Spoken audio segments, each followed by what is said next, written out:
Just a few days ago, PureDark released their Skyrim Upscaler mod on the Nexus.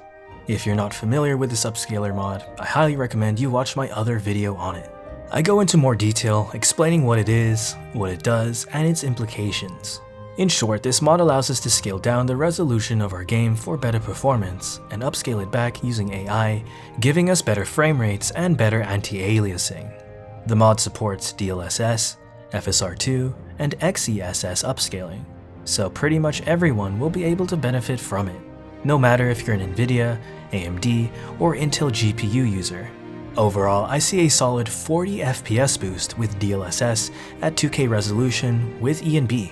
I am running with quite a beefy 3080 12GB card, but those running on higher resolutions or weaker cards will likely see an even greater performance increase. Everglade, the author of Animated Traversal, and a friend of mine saw a whopping 60 FPS boost when running with a 2080 Super with DLSS at 2K. Now keep in mind, Skyrim is running on DX11 and is single core bounded. You can easily run into a draw call bottleneck. If you do want to learn more about this, please watch my other video. If you approach or exceed this limit, you won't be able to squeeze out any extra frames. This explains why I get less performance increases when I run at 1080p, but massive increases at 2K or 4K. Quick tip, you can check draw calls on the fly in ENB's HUD in the Profiler section. If you are looking to improve your frame rate in draw call intensive areas, I'd instead recommend using eFPS to take advantage of occlusion, or avoiding mods that make areas super busy.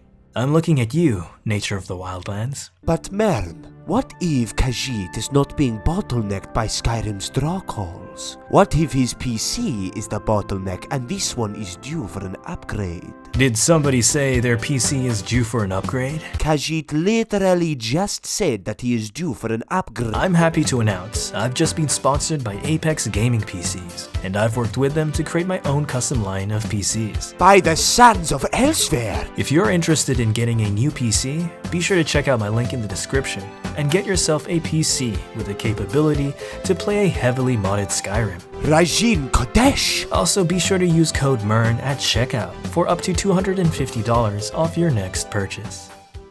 Due to how this mod was implemented, there are some issues with ENB. Currently, ENB doesn't support dynamic resolution scaling, which is what the Upscaler mod is based on.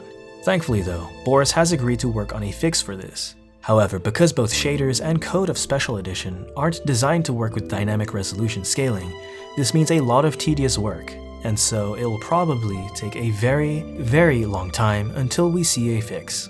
But fret not, PureDark has managed to create a temporary workaround and get the Upscaler working with ENB. The public release of the mod currently doesn't come with ENB support, however, PureDark has an experimental version with ENB support on their Patreon for early access. Working on such a mod is very time consuming, and PureDark has to be able to justify the time spent on development instead of working and doing commissions. So, if you wish to support them and speed up development, please consider supporting them on Patreon.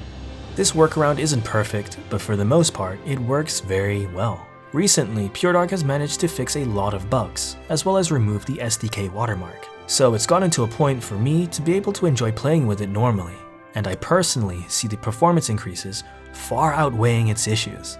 Currently, there are still some minor problems with the ENB workaround test build. You might see some pixelation depending on your quality level and resolution from certain UI elements such as loading screens and lockpick menus. Spell effects might also look a bit strange in the magic menu. This is due to spell effects being restricted to the original viewport resolution. But of course, this isn't a big issue as you won't be looking at the magic menus very often in game, and this will likely be resolved in the future. Normally, the Upscaler menu lets you change quality levels on the fly.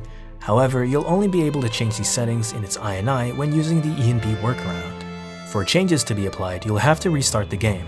Again, it's not a big deal, because once you've tinkered with these settings and are happy, you won't have to worry about it again.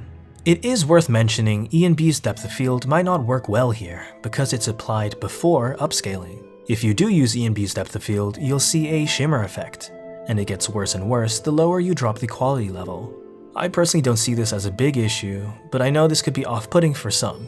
Depth of field can only work well if it's applied after upscaling, so if you want better depth of field, I'd recommend using cinematic depth of field from Reshade and installing SSE Reshade Helper to make depth of field not affect the UI. Also, because upscaling is involved, you might notice some visual artifacting around small meshes like tree leaves, but these aren't very noticeable when at higher quality levels like quality or balanced, or at higher resolutions like 2K or 4K. Installing Skyrim Upscaler can be a little complicated for new modders, so here's a quick MO2 installation guide. First, make sure you have SKSE installed. Here's a quick guide if you don't have it already. Then download and install Address Library for SKSE plugins, and Shader Tools updated. Now you will have to manually download and install Upscaler-based plugin. When installing, don't worry if it says the content of data doesn't look valid. Just click OK and ignore. I also highly recommend you to download and install Display Tweaks. Once installed, be sure to open Display Tweaks up and navigate to its INI. Set full screen to false and borderless upscale to false. Next, download the d3d compiler.dll and place this DLL directly into your Skyrim folder, the exact same folder your EXEs are located in. Now download and install the Upscaler mod either from Nexus or Patreon.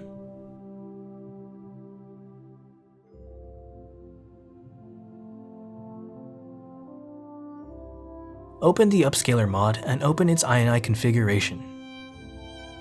Now tweak the settings. I recommend using DLSS if you have an RTX card. If you don't, you can use FSR2 instead, or use XESS if you have an Intel card.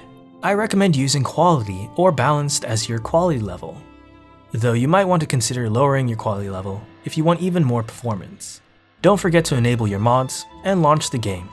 If your game crashes instantly, try updating your graphics drivers and updating Reshade if you're using it. Once in-game, be sure to turn off your ENB's anti-aliasing if you have ENB. You may also want to turn off ENB's depth of field if you want to use Reshade's depth of field instead. If you do decide to use Reshade's depth of field, don't forget to install SSE Reshade Helper to make depth of field not affect the UI. And finally, you can open up the Upscaler menu by pressing End on your keyboard. And that's about it.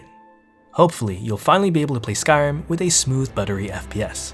I hope you found this video helpful. Be sure to leave a like and subscribe if you did.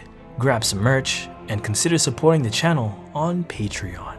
My patrons make it possible for me to keep making videos while I also study at uni. Take care, lads and lasses, and see you next time. Did somebody say their PC is due for an upgrade? Khajiit literally just said that he is due for an upgrade.